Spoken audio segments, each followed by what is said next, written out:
and I am the Director of Mentorship and Education for the Fire and Injury Prevention Initiative at the University of Colorado Anschutz School of Medicine. This is part of our regular webinar series where we aim to host cutting-edge novel work that's happening very broadly within the realm of fire and injury prevention with a focus on efforts that are collaborative in nature. I'm really excited to have our speakers here talking about something that I think is unfortunately timely and on many of our minds, particularly as the school year is wrapping up. I'm going to do brief introductions before I pass things over to them. First, Dr. Paul Reeping, who is here with us today, is a postdoctoral fellow working in the Violence Prevention Research Program in the Emergency Medicine Department at the University of California, Davis.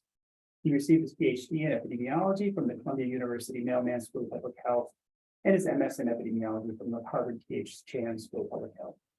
Dr. Reeping's research primarily specializes on the causes and consequences of gun violence with a focus on the effect that state and local policies and laws have on various gun violence outcomes, including interpersonal shootings, school shootings, mass shootings, and active shootings.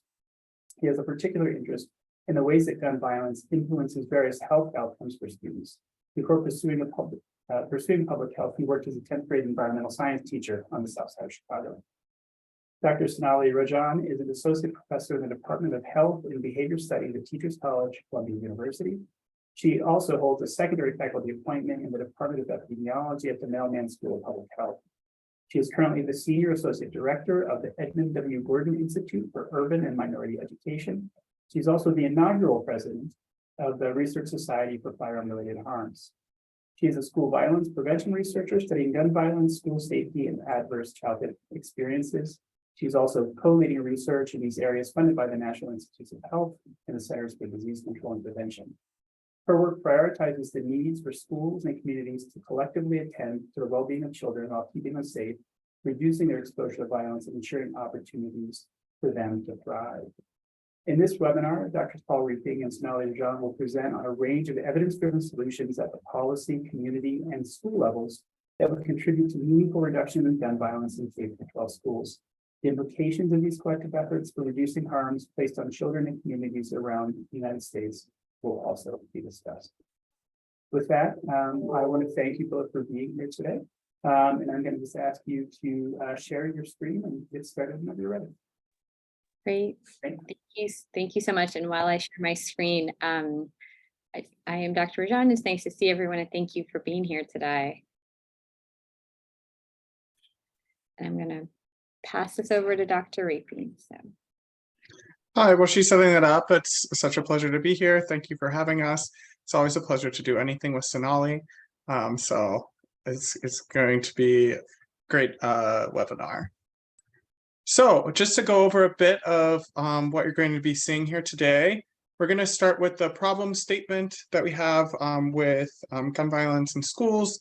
Then we're going to move on to some broad research on state gun laws, gun ownership, and school shootings. After that, we'll move on to some school safety security, what we know and what are the gaps in the evidence. We'll move and talk about positive school climate and environment as a solution, and then we'll go on to questions. Slide. Okay, so just some general background. Each year, approximately 100,000 Americans are injured with a firearm, with over 17,000 of these individuals being children, so ages 0 to 18 years old. More than 40,000 of these individuals die as a result of their firearm injuries. Gun violence is now the leading cause of death among children in the US, as you might have heard. It recently surpassed motor vehicle deaths. And yet these statistics don't reflect the broader spectrum of gun violence experiences and exposure. Also, Black children disproportionately experience 4.44 times more neighborhood firearm violence exposure than white children. And unfortunately, these disparities have only increased since the onset of the COVID-19 pandemic. Slide. So since 2015, there have been an estimated 275 intentional shootings in K-12 schools across the nation. And recent data approximate that hundreds of thousands of children have been exposed to gun violence in K-12 schools since the Columbine High School shooting in 1999. So direct and indirect forms of gun violence exposure can have serious implications for the health and well-being of children. Slide. So this is a graphic that I think is very powerful. It comes from the Washington Post, and it just shows not only the incidence of intentional gun violence occurring on school grounds, but also the exposures that it has. So each little circle is a school shooting, and then the dots is an estimate of the number of people that were exposed to this gun violence. So when we talk about gun violence in schools, people often think directly about the victims, the individuals that were shot, but that isn't necessarily the only individuals that have an effect of gun violence. The effect of gun violence goes definitely to the individuals who were exposed through seeing, through hearing. Even those who were not even present in the school during that day still can have negative effects and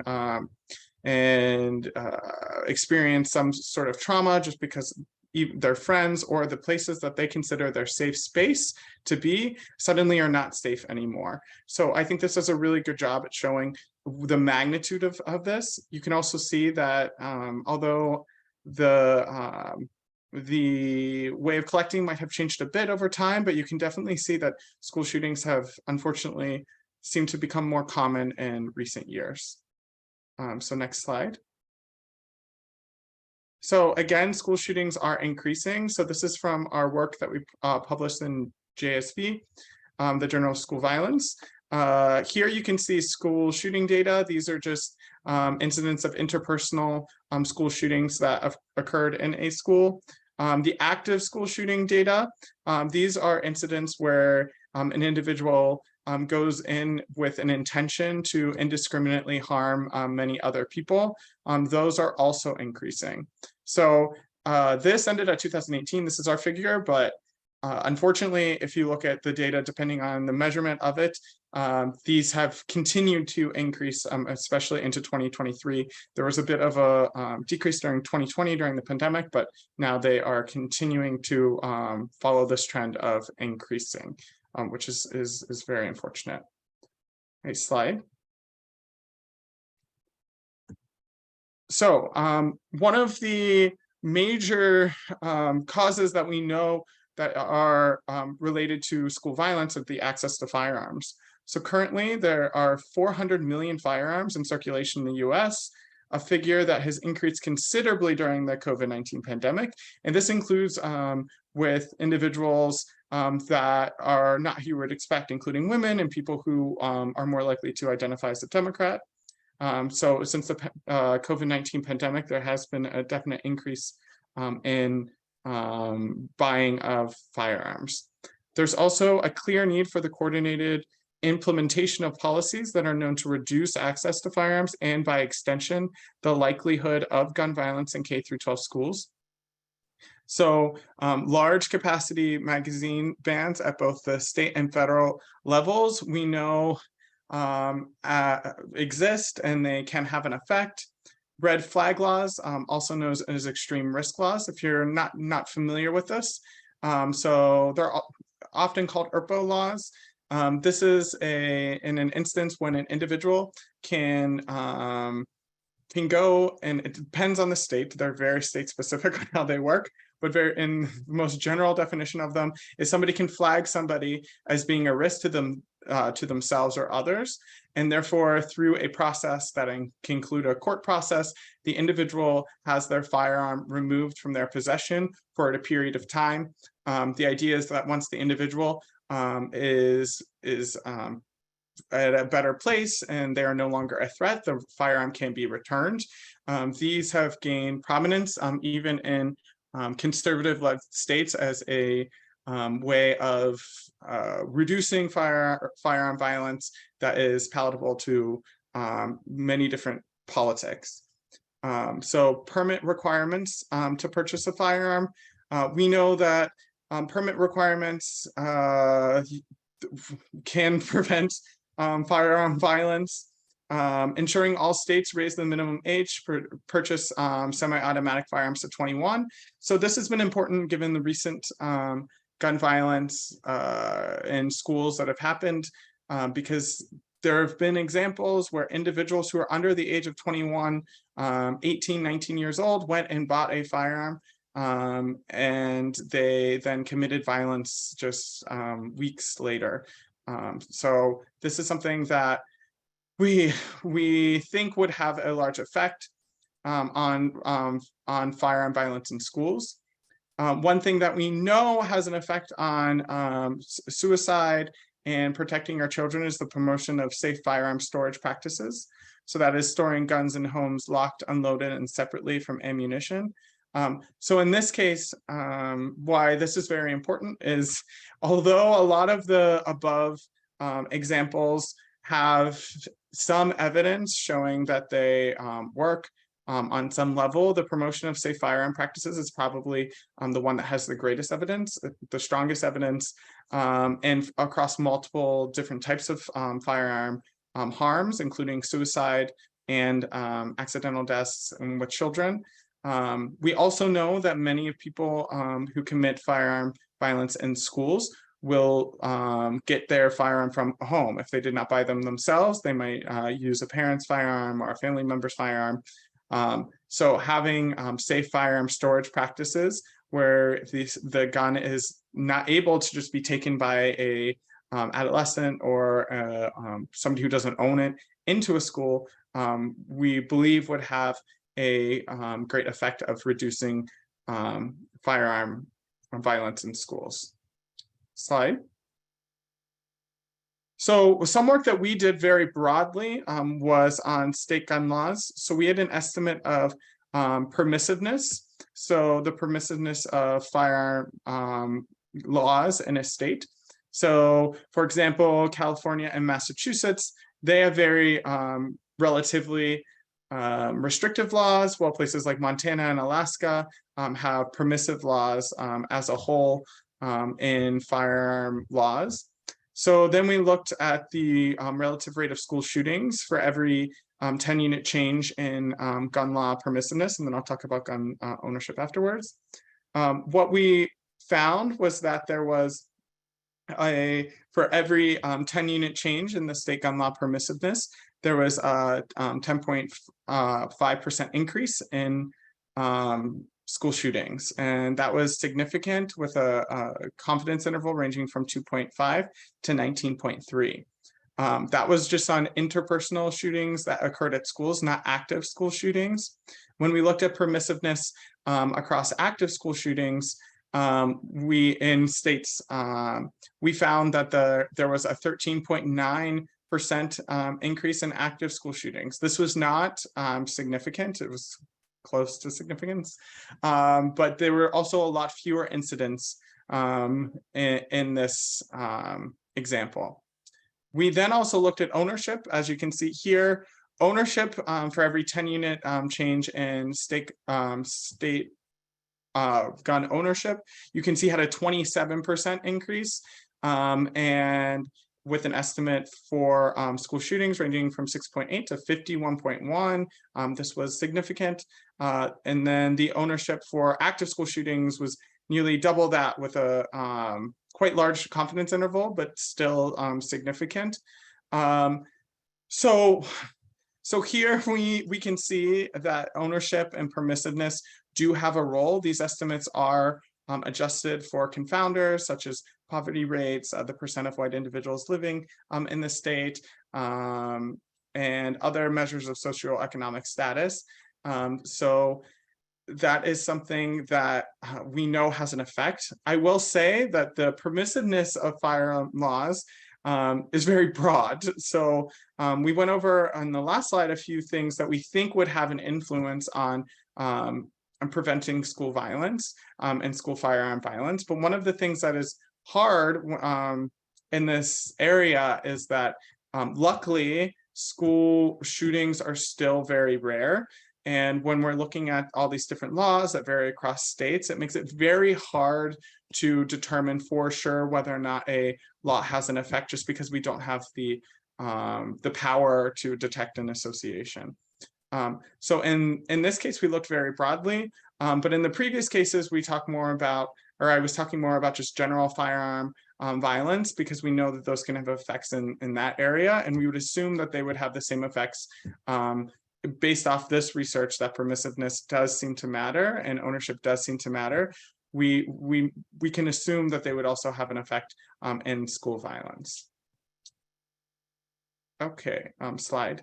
Oh, okay, so reaction versus prevention. So now we're moving a little bit into how to prevent school shootings instead of just reacting to them. So nearly 100,000 K through 12 public schools nationally are serving an estimated 51 million children. The current approach almost exclusively centers on reactive strategies that are in place to respond to acts of gun violence in the moment of. Reliance on these reactive strategies alone, however, is clearly not sufficient, and responses to the ongoing school gun violence crisis need to be far more strategic, multifaceted in nature, and address its upstream causes well before a possible shooting is a credible threat to a school community. So slide. One example of reaction that occurs nearly universally after every single school shooting is this call to repeal gun-free zones. Or gun-free school zones. So if you're not aware, in the United States in 1990, there was a law that made schools gun-free and the 1,000 feet surrounding schools gun-free. So individuals cannot knowingly carry a firearm with some exceptions for law enforcement agents and etc. But they're not allowed to, individuals are not allowed to carry a firearm within 1,000 feet of a school. This has become a very controversial law, at least among gun rights activists, to the point that even the BBC has published a article just the day after Sandy Hook saying gun-free zones are a soft target. So there's no data saying that gun-free zones are a soft target, and I'll be in the next slide in a second going over a little bit of evidence that we do have that they are not. But the idea behind the fact that gun-free zones are a soft target are that people are concerned that because nobody can carry a gun in and around a school, that means that there's nobody there to defend themselves from firearm violence in and around the school. So therefore, it becomes a soft target, which means that the individual can just go and not, a perpetrator can go and not be concerned that they would be, the defensive gun use would be used against them and they would be prevented from committing the crime. So next slide. So this work is from actually my dissertation. It's currently under review and at a journal, but I just want to say that there is no evidence that there is more firearm violence in and around schools due to gun-free school zones. So this is a study that we did in St. Louis. I could talk the entire webinar about this, so I'm going to try and keep it brief. But basically, we looked at the areas that were around school grounds, that 1,000 feet that are gun-free.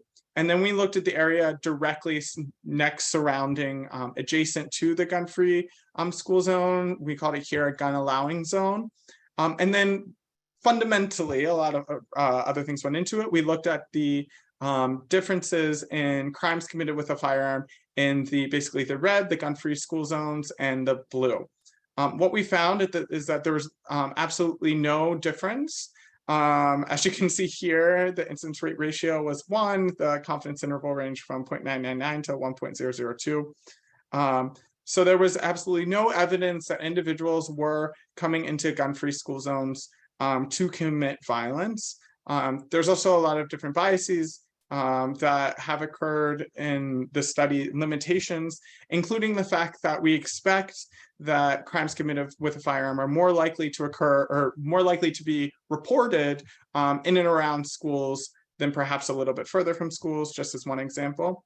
So we also did another sensitivity analysis where we found that at least if you look very close to schools, there does seem to be an effect of a reduced amount of crimes committed with a firearm around or directly around the school grounds. So what this tells us is even though the reaction of firearm violence in schools is also often by gun rights activists to remove gun-free zones. There's absolutely no evidence that gun-free school zones are increasing gun violence in schools. And we should perhaps be thinking more on preventing the violence. And so now Sonali, I believe, is going to go through the next slide. I believe that is right. Yes, I think that's perfect. Yes. Thank you so much, Paul. Passing the Yes. proverbial baton over here.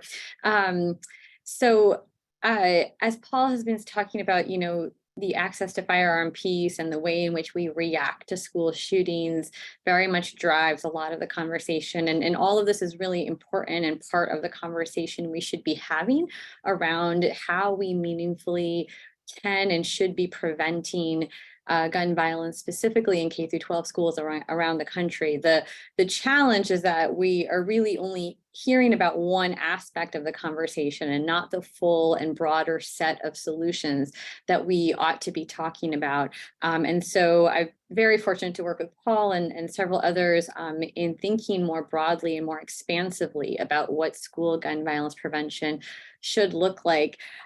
You'll see here, actually, Paul and I pulled this just the other day.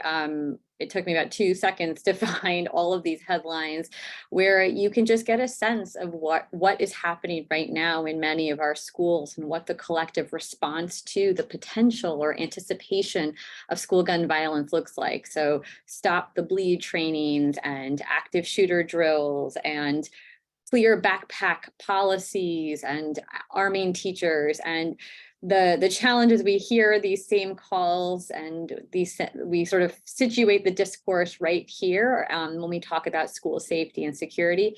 But this is a very myopic way of thinking about prevention. It's also largely not driven by any meaningful evidence. And so, what I want to talk a little bit about is, well, what do we know actually does work? So a few general thoughts here. First and foremost, in general, many of these existing school safety strategies that I just mentioned, armed teachers, backpacks, et cetera, really have very little rigorous data or any data driving their efficacy. A lot of them are also very expensive. And if you take a look at our federal education budget, you'll know it's not particularly large. And so we need to really think about what are feasible, but also truly effective strategies for reducing and preventing the onset of intentional gun violence in particular. Now, right now we are undergoing, and this is research that I'm co-leading with Charlie Brandis here at Columbia, that we are running right now a case control study to actually answer some of these questions in a very rigorous way. But in the meantime, what do we know actually works? I want to talk about a couple of things. So first here is what we know about lockdown drills. So lockdown drills, many of you may have experienced them. Many of you might have kids who are undergoing them. I have a second grader here in a public school in New York City, and he undergoes 4 lockdown drills per year. So what do we know about them? Well, interestingly, lockdown drills in particular are currently being implemented in about 95% of K-12 public schools across the US. But there's very mixed evidence, and the nature of these drills do vary considerably from school to school. Now, I think it's really important to underscore that there is no evidence that lockdowns themselves are effective at deterring intentional gun violence from happening. Rather, researchers and experts in this space have framed this as a potentially useful emergency response tool. And so there is some research that, yes, if you implement lockdown drill, that might increase poor mental health among students, symptoms of anxiety and stress that could increase following participation in these drills.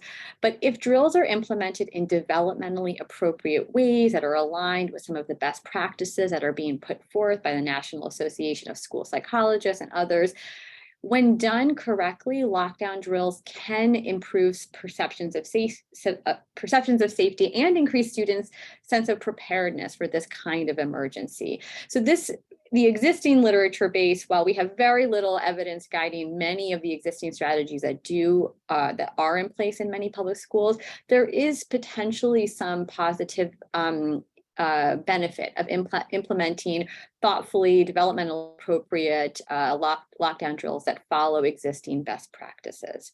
And some of those best practices include, using clear and simple language, that these should be planned drills. They shouldn't be surprising the kids or the school staff. They should be overseen by an interdisciplinary team of staff that includes teachers and mental health professionals and school leaders. There should be time before and after to process the drill and its experience with the students. So there's lots of best practices that could be embedded into this and utilized and implemented in a more consistent way. The other component that has come up as a potentially helpful tool is the behavioral threat assessment. And there's actually a wealth of really rigorous research that has been led by a team of scholars for a long time, Dewey Cornell and many others in the school safety space whose work I cite all the time. And their work has really talked about the value of behavioral threat assessment as a useful risk management tool. So something that really can be implemented not as an entire school gun violence prevention strategy, but certainly as part of a gun violence prevention strategy. So, but behavioral threat assessment essentially says, well, this is a process, right, where you take a team of trained school staff, and if they are made aware of a threat that's made by a student, then this assessment process essentially guides the school through how to respond. It de-escalates the threat itself, but most importantly, it attends to the needs of the student who made the threat in the first place. So right now, in the context of school safety and security, this is what we know works. A lot of the existing strategies that you saw right here, we don't know that they work, and or there is some evidence to explain that they don't work and may also have unintended harms, but may place unintended harms on students. They might be traumatizing or otherwise. So we really need to think very carefully about what school safety and school security actually looks like. So some of you may be asking, well, what do we do then? Because that doesn't just necessarily sound like enough. And so how, in addition to all the ways in which Paul talked about, firearm access and policy, which is really important, how else do we move forward? And so work that Paul, myself, and our colleagues have done, and we published this as a framework a few months ago, but we really are advocating for shifting what we consider gun violence prevention towards an actual preventive framework. So this includes all the things I've described here, and I'm going to go through some of them in more detail, but implementing universal school-based violence prevention programming, where you really are focusing on pro-social skill development. And I should add here, nothing I'm saying is a single solution, right? The idea of how we might meaningfully prevent this public health crisis is by employing an evidence-informed multi-pronged strategy. So we, just like any other public health issue, you need a multi-level approach to real prevention. We can use restorative justice oriented conflict resolution practices. And if you do that in conjunction with removing some of the very punitive disciplinary policies, which tend to result in expelling or suspending kids without attending to their needs and removing them from access to resources and care that they might get through their school, that can be one important component of this kind of prevention strategy. Implementing bystander interventions, and I'll talk about that in a little bit more. Real investments in mental health, early access to early interventions in the aftermath of exposure to this kind of violence, and attending to real symptoms of PTSD, and then a commitment to trauma-informed schools. And being mindful of time, I'm going to give you an overview of all this, and then we look forward to taking some questions. So this is just an example. I mentioned here the concept of a bystander intervention, but there's considerable research on the role of bystanders in influencing not just gun violence or threats of that kind of violence, but really bullying and other types of aggressive behaviors during the school day.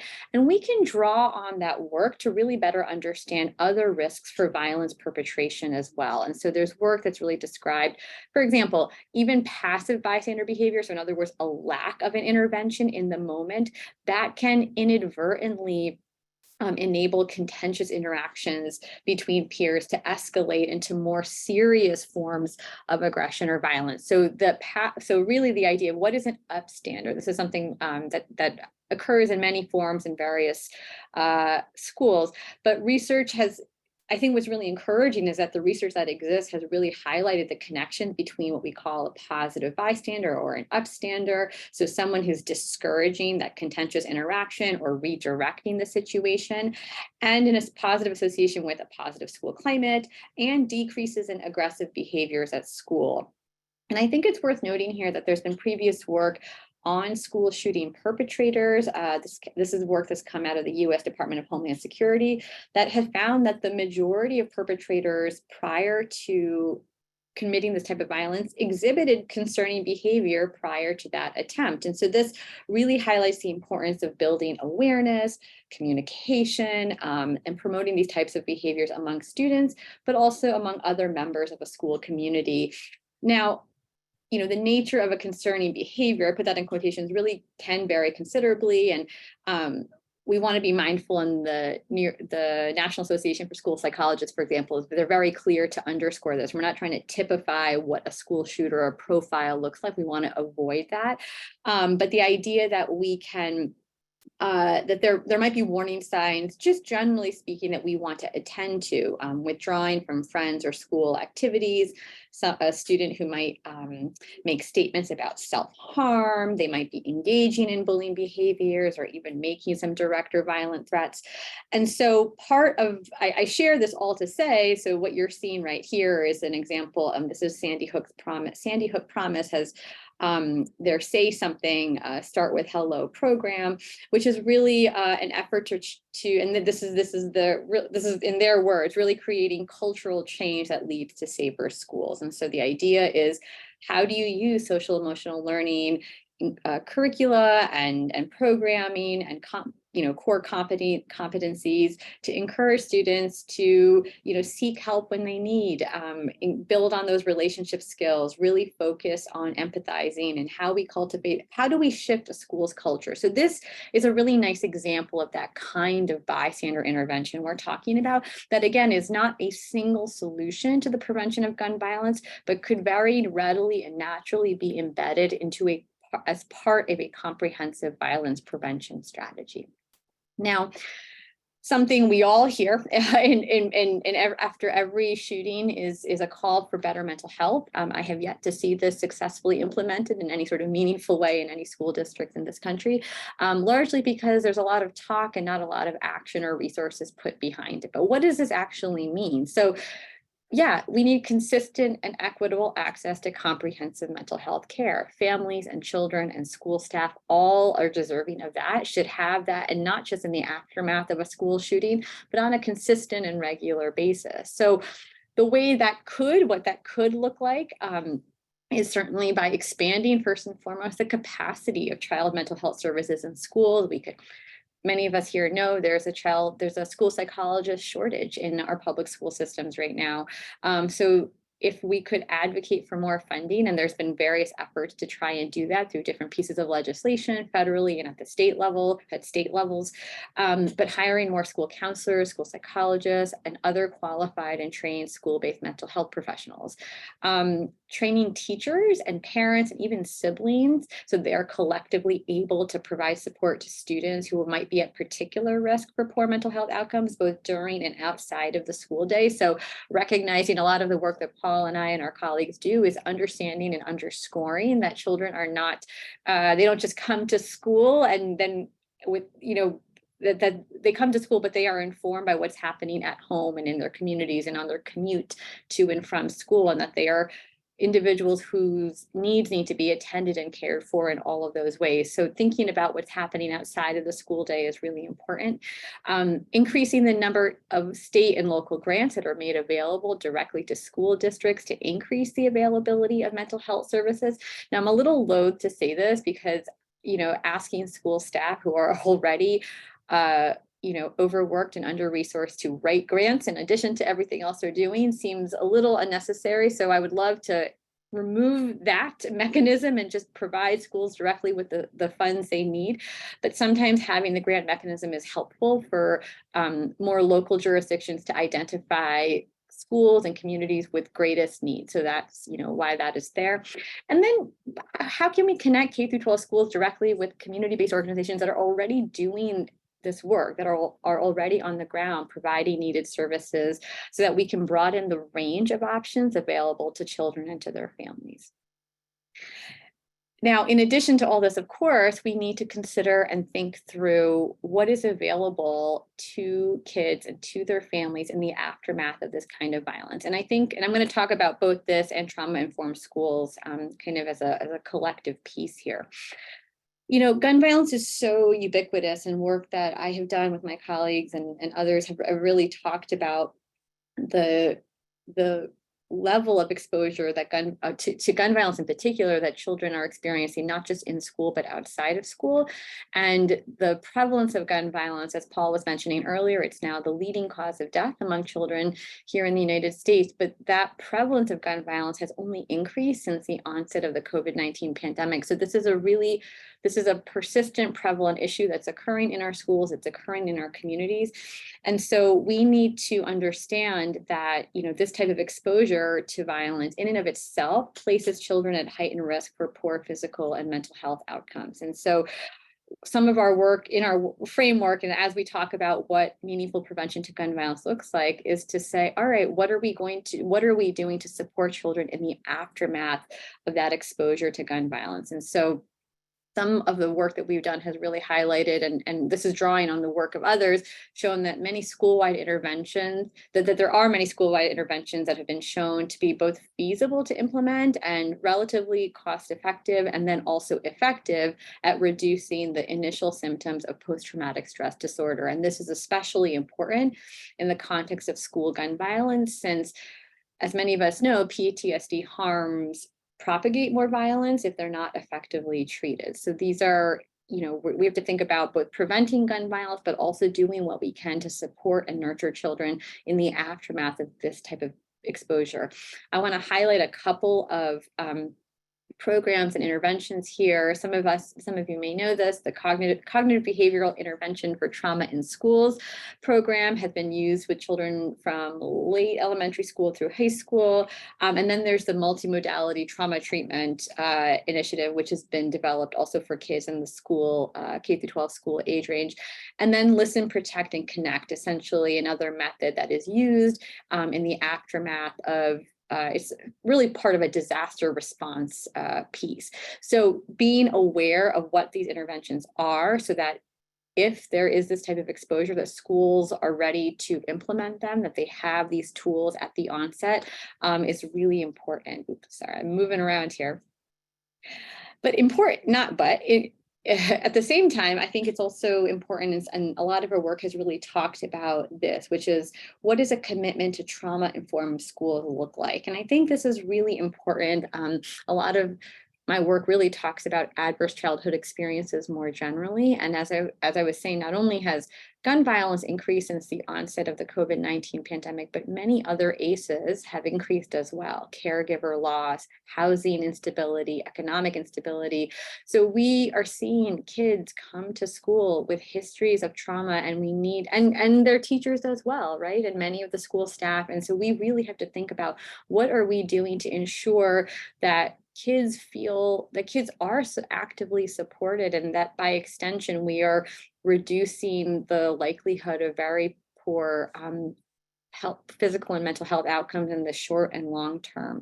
And so in addition to this increased access to mental health that I was talking about, and to school-wide efforts to respond specifically to PTSD, there are lots of data that have indicated that this commitment to trauma-informed schools can collectively help mitigate additional individual harms associated specifically with school gun violence exposure. I think it's the National Child Traumatic Stress Network, and also others have identified what we would consider key elements that really comprise a trauma-informed school. And so this includes assessing symptoms of traumatic stress, and knowing what those symptoms look like, supporting staff to work closely with families to best meet the individualized needs of students. As I was mentioning earlier, revising school discipline policies to be less punitive in nature. I'm going to share just a quick example here right now, and I've said this before in other talks, but I think it's worth resharing. Right now, under the Elementary, Secondary, and School Act, and I believe this is applicable in every single state in the US, if a child brings a weapon, brings a firearm to school, they may not use it, but if they just carry that firearm to school, it is what we call a zero tolerance policy. So the school district then is required to expel that student for at least 1 year for carrying that firearm to school. What's very problematic in that case, and I'm not saying we should not respond to that, because that is a very serious thing that has to be considered. But a few things here. One is, first of all, research that I have done and others have done have shown very clearly that the reason many teens in particular might choose to carry a gun to school is because they fundamentally feel unsafe. Their perceived sense of safety and well-being has been threatened in some way. So we're taking kids who are already being placed in these situations where they feel unsafe, whether it's at school or they're walking to and from school, and that might be a reason that they are choosing to carry a firearm. And then if they are caught with that firearm at school, instead of attending to what's going on at home, at school, on their way to and from school, we are taking that child and removing them from a place of support and care. And that is really problematic because it's not actually getting at the root cause, right, of why a child might choose to perpetrate violence or carry a weapon. It's just removing them from the school building. So that's an example of what I mean by saying, can we really reimagine what discipline in a school looks like to be less punitive and to be actually more restorative, to be more productive? If what we were doing, I'll just put it this way, if what we're doing was actually working, that graph that Paul showed you earlier, we would be seeing a decrease, right? We would be seeing a decrease in the number of shootings. So clearly our current approach isn't working. So this is on us to really step back and say, how do we address this in a more effective way? In addition, part of a trauma-informed school involves collaborating with, again, local community resources to ensure that kids and their families are supported outside of school hours. I do think it's important to note that all of this assumes that schools are well supported with a sufficient number of staff, that school staff themselves have regular access to and are engaged in relevant professional development, that school staff who may also be experiencing trauma or secondary trauma are supported with resources of their own, and that these kinds of trauma-informed efforts are not being countered by the presence of tactics or policy that essentially criminalize kids in the name of safety. So I think this trauma-informed school piece is really critical, but we also have to then be approaching this in a way that understands the full needs of kids and the environment in which they are living and working and playing. So as Paul was saying, I think we could talk about this for hours. This is work we're really passionate about. We spend our day doing, and we're just today wanted to give you an overview of the different facets of a school gun violence prevention framework and the important components of this work and where some of the research in this field is. But if we were to summarize some of this together, I think it's really important to underscore that a more expansive and evidence-informed strategy to actually prevent gun violence in K-12 schools has to include a commitment to an improved and positive school climate, and not just for some schools or the schools that are really well resourced, but for all schools, right? The 98,000 public schools that currently exist in the United States. And this can include everything we just talked about: universal school-based violence prevention programs, bystander interventions, restorative justice practices, and that all of this has to occur alongside, yes, stricter gun laws, evidence-informed school security efforts, and meaningful investments in early interventions and in mental health services. And this is really a call to all of us. This gun violence in K-12 schools and our broader communities, it persists as a public health crisis. So we have to reframe the discourse around prevention and not simply around reaction. So with that, I'll pause. I'll take questions. Thank you guys so much. Thank you. I appreciate your presentation. That was a great talk. There's a couple questions that are in the box, which we'll get to, and I want to give everybody more opportunities to add questions to that before we address them. what I really liked about your talk was that you sort of addressed the various different stages of intervention that we can think about. And, talking about upstream prevention, as you touched on, is really critical, I think, for fundamentally changing the trajectory of violence, including school-based violence. But, what do you say to parents who have to send their kids to school tomorrow at 8 a.m.? There's obviously some urgency, and I think some immediacy to this for a lot of us. And so that was really helpful. I also like your focus on sort of trauma-informed care and trauma-informed education.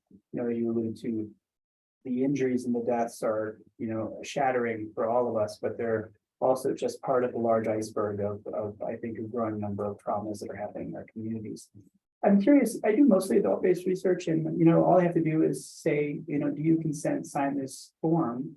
How is that different in schools? So is it challenging to enroll students, particularly students under the age of 18, in good study design? And how does that impact the level of evidence that we can get out of the applicable studies?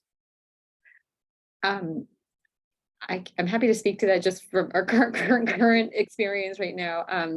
So I think I was mentioning some work so Charlie Brandis and I are co-leading 2 studies right now. One is a case control study where we are working with about 700 schools across the nation, but that's school level data. So in that study, we are looking at school level safety strategies and tactics and policies.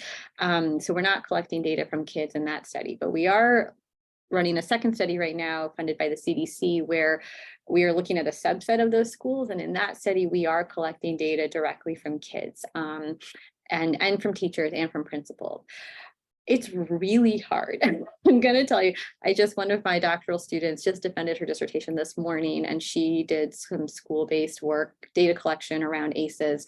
And we were just talking about this. It's really challenging for a whole number of reasons. Not largely, schools are busy and they're tasked and asked with so many things. So a lot of the challenge with doing this kind of work has to do with the logistics of working with the school. But the other piece of it is, I think it's really important as researchers that we're not just going in and taking information that's also potentially traumatic to even ask about and then leaving. So something that our study team has been really, really, I think, intentional about, and Paul, as a former teacher, could probably attest to this as well, the importance of cultivating meaningful relationships with each of these schools. So we are meeting with them, we are talking through the study, we are engaging in a very thoughtful, I would use the term recruitment, but recruitment process, and then sharing with them in as transparent a way as possible, at least at the group level, here's what we're finding. So really recognizing that we are partners in this work. But it's hard and it is slow. And that is it. I will say the access to federal funding in this space has been life-changing in that way, because it means we are able to do work now that we weren't for 25 years.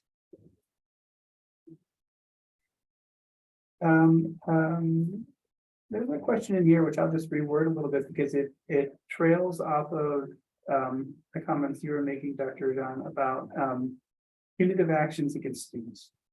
And this individual asked, for example, when somebody brings a gun to school or has committed a violent act against somebody, what are the alternatives instead of expulsion, suspension, sort of the punitive things that you said tend to be sort of our reflex or even our regulatory requirement to do at this time? You kind of alluded to a few things, but I wonder if you could elaborate on them. Yeah. So I'll say this: I'm not, if a person has committed is perpetrating harm, right? We have to respond to that. I'm not saying we say, oh, it's okay, we move on with our day. So I'm not advocating for that in any way.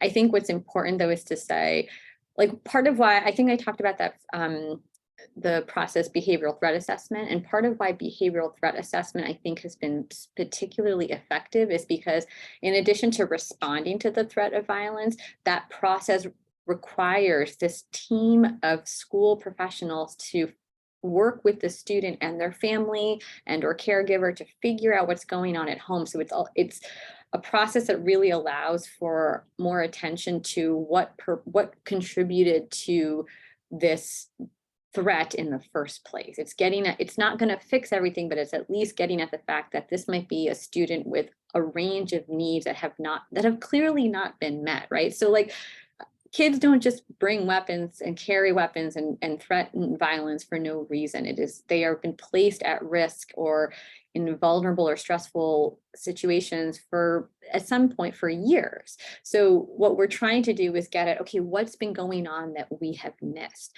So I would say, yeah, if there is an act of violence or a threat, we have to respond to it. But instead of just expelling and moving on with our day, is there a way where we could respond to it alongside some real attention and care? And it's not, and yeah, so that's my shorter answer.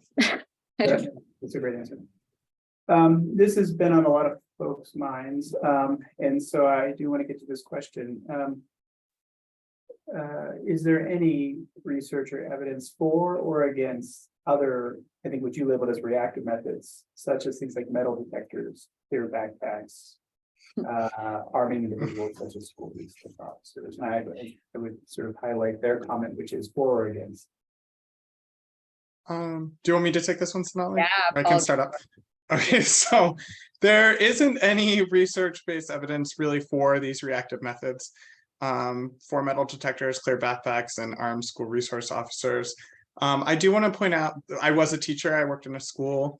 I worked in a school that was mostly people of color, and these students had to every single day walk through a metal detector and put their bag through a airport style security, and combined with the armed resource officers and the cameras and the inability for the students to even walk to and from a classroom after school without an escort based off of presumed safety reasons. It really created an environment that, as is talked about a lot of this school to prison pipeline, we're creating environments that are hardened to the point that they feel often like prison. We know that with students and their children often, we want to be creating places that are nurturing, places where people feel safe, places where people don't feel like they're constantly being watched, places that don't feel like a prison. And given that there is no evidence that these things have any effect for preventing school gun violence, it's something that we really have to consider as something that might be harming our students, because there is clear ways that these things can harm our students. I always like to say that in this space, one, that school violence and school shootings are still extremely rare. They happen too often, but overall, students are still safe in schools. It's important to point that out, that students are safe in schools.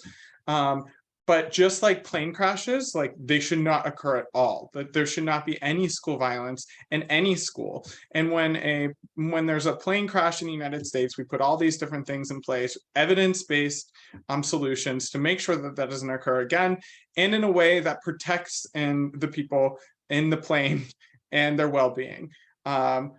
For school violence, we're not doing enough to prevent these events from occurring, and the things that we are doing, we know have a harm on students. And the second point that I had there is that we shouldn't be putting anything into schools that we know have a direct harm on a student's well-being, their educational ability, their emotional well-being, that don't have any effect and could have these negative consequences. It's just we shouldn't, which is why I love the Start with the Hello program.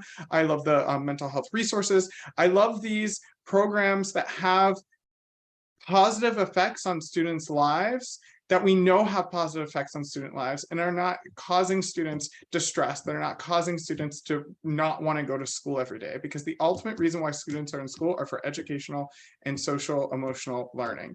And that's it. So that's sort of my answer to that, is that we just don't have the data. The answer is that we don't have data that those are effective.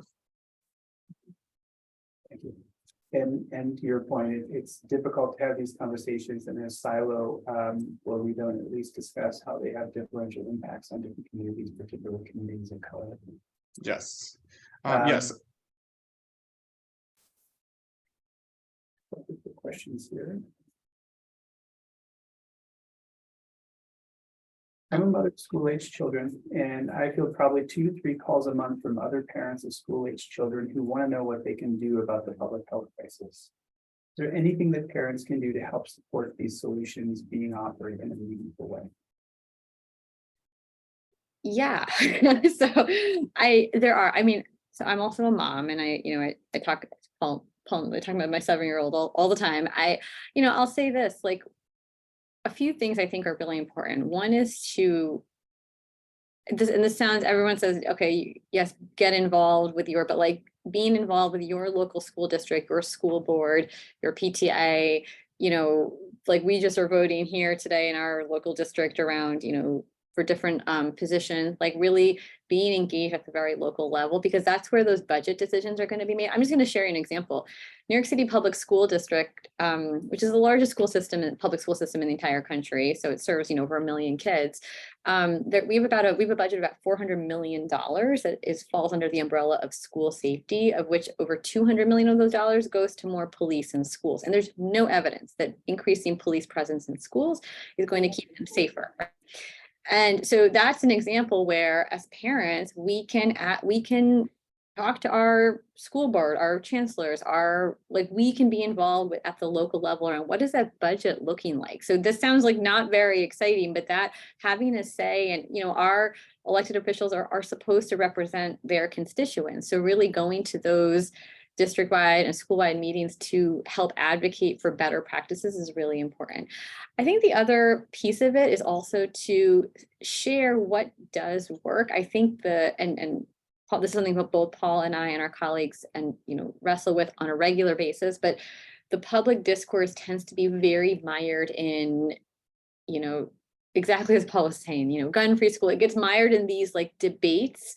And then it loses, we lose the big picture. And I think something that I think is really important is, gun violence, it's not a political issue. It's a child health issue. It's a learning issue. I mean, over the past few years, we've heard nothing about, we've heard constantly, people keep talking about learning loss. If you care about learning loss, you should care about gun violence prevention, right? So the same elected officials who are talking and bemoaning drops in test scores are failing to understand why those drops in test scores are happening. It's because there is all of this violence and ACEs that are also happening at the same time. So I think part of it is also to really say, all right, then yeah, let's talk about this. Gun violence, it's a family issue, right? It's a community issue. It's a child health issue. It's a learning issue. So I think in our own circles, in our own spaces, this sounds silly, but I do think that there's a real power in how the narrative and normalizing of these conversations happens. And it starts right at the playground, at school drop off. These are the moments to have and talk through this. And I think the other last piece is, at least at our, with my little one, I'm very close with this teacher. I'm able to talk to her when they do the lockdown drill. What are the practices? Find out what is happening in your school, right? Find out what's going on. How are those drills being implemented? If they are, what are the other strategies in place? This is where I think, looking to say, okay, what if we tried this instead?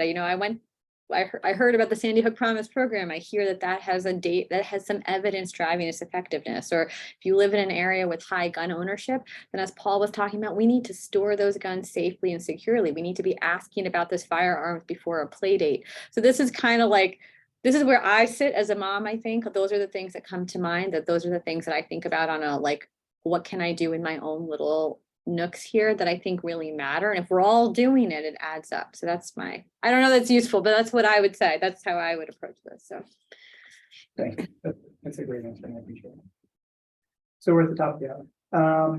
Once again, I want to thank you for a really fantastic presentation. I suspect a lot of people found this to be really informative. For the folks in the audience, our email is in the chat box for the initiative. And our speakers have provided their contact addresses. If you have follow-up questions, comments, or you want to follow up on additional webinars or any other things that our initiative is doing, please don't hesitate to reach out to us. So with that, we're going to end the webinar. Thank you both for presenting, and everybody have a nice day. thank you for having us. Yes, thank you for having us. Thank you.